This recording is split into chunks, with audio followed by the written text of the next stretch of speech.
Continuando con esta sección de videos, vamos a hablar sobre la reología, uno de los puntos más importantes para las bases físico-químicas. Bueno, reología es la ciencia que estudia las propiedades de los fluidos, entiéndase líquidos y gases, y la deformación de la materia, que es dada por una fuerza externa en este sentido. El término proviene del griego rein, que significa fluir. Según la deformación de la materia que ocasione, puede tener dos comportamientos, un comportamiento elástico y un comportamiento plástico, en el cual el comportamiento elástico, la deformación de la materia no va a ser perenne, en el comportamiento plástico va a generar una deformación perenne. Si seguimos aplicando una fuerza externa, podríamos llegar a romper dicha materia. Hoy día hablaremos sobre la reología de líquidos y semisólidos. En las siguientes clases se hablará sobre la reología de polvos y sólidos. Para hablar de la reología debemos introducir un concepto muy importante: viscosidad. La viscosidad representa la resistencia de capas de un líquido al fluir.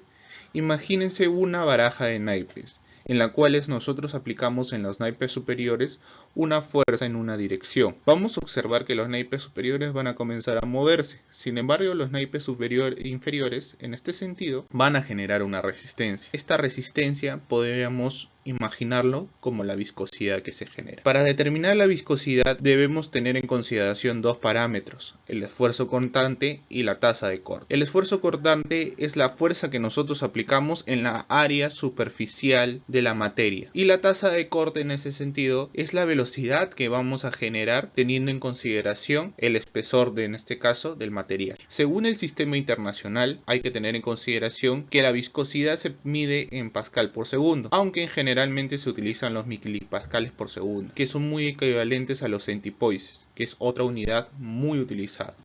Hablaremos también sobre la clasificación de fluidos. Estos se van a clasificar en tres: newtonianos, no newtonianos y viscoelásticos. Los factores que afectan la viscosidad son tres: la temperatura, la presión y la velocidad de corte. A mayor temperatura vamos a observar que los líquidos van a disminuir su viscosidad. A mayor presión aumentarán su viscosidad. En el caso de los gases podemos observar que es a la inversa de los líquidos: a mayor temperatura, mayor viscosidad. Y con respecto a la velocidad de corte, tenemos en consideración que a mayor velocidad de corte se disminuirá la velocidad. Ciertamente esto no cumple para todos los fluidos. Continuando, vamos a hablar la clasificación de los tipos de fluidos. Cuando hablamos de los tipos de fluidos, vamos a comenzar con los newtonianos. ¿Pero qué nos decía Newton? En este sentido, Newton nos habla de que la fuerza externa, es decir, la tensión de corte que nosotros vamos a hacer, que vamos a llamarla como tensión de cizallamiento, es proporcional a una gradiente de velocidad. En este sentido, mientras más generemos corte, en este sentido deberíamos generar una gradiente de velocidad.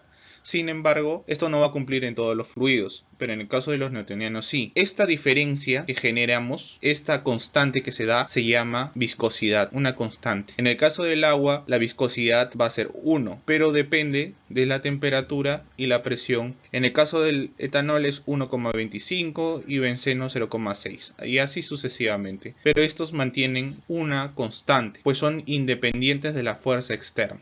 Ahora hablaremos de los viscoelásticos, los cuales tienen una constitución que son parecidos a los líquidos y también tienen una composición como los sólidos. En ese sentido tienen un comportamiento dual, y esto se debe a la presencia de partículas sólidas, como ocurren en las suspensiones. Acá podemos ver un muffin y en el otro lado podemos ver plastilinas. Continuaremos hablando de los fluidos no newtonianos. Estos sistemas sí van a depender de las fuerzas externas, se dividen según el tiempo. Dependientes del tiempo pueden ser tixotrópicos o repécticos. En el caso de los tixotrópicos, nosotros tenemos que generar una velocidad constante por un tiempo. Si nosotros dejamos por un momento de aplicar esta velocidad o esta fuerza, el fluido va a volver a tener la misma viscosidad de antes. En el caso de los reopécticos, a tener una gran cantidad de partículas, estas se van a reorganizar generando enlaces, lo cual aumenta la viscosidad cuando se le aplica una fuerza externa. Hablaremos también de los independientes del tiempo, con fuerza umbral. Los plásticos o viscoplásticos necesitan necesitan una fuerza de corte para pasar en este caso de un estado sólido elástico a fluido. Claro ejemplo de estos son las pastas dentales. Y sin esfuerzo umbral vamos a hablar de los dilatantes y vamos a hablar de los pseudoplásticos. En el caso de los pseudoplásticos hay que tener en consideración que están compuestos por polímeros que cuando nosotros aplicamos a una mayor fuerza de corte vamos a observar que estos compuestos van a disminuir su resistencia debido a que van a seguir ese flujo teniendo en consideración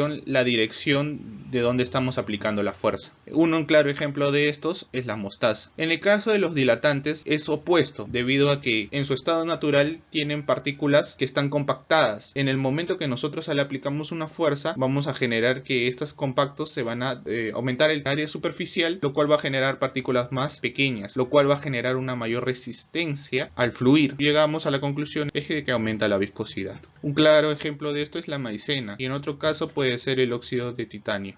Y eso sería todo por hoy. Muchas gracias por escucharnos. Síganos en nuestras redes, Facebook, Instagram, YouTube. Muchas gracias. Hasta pronto.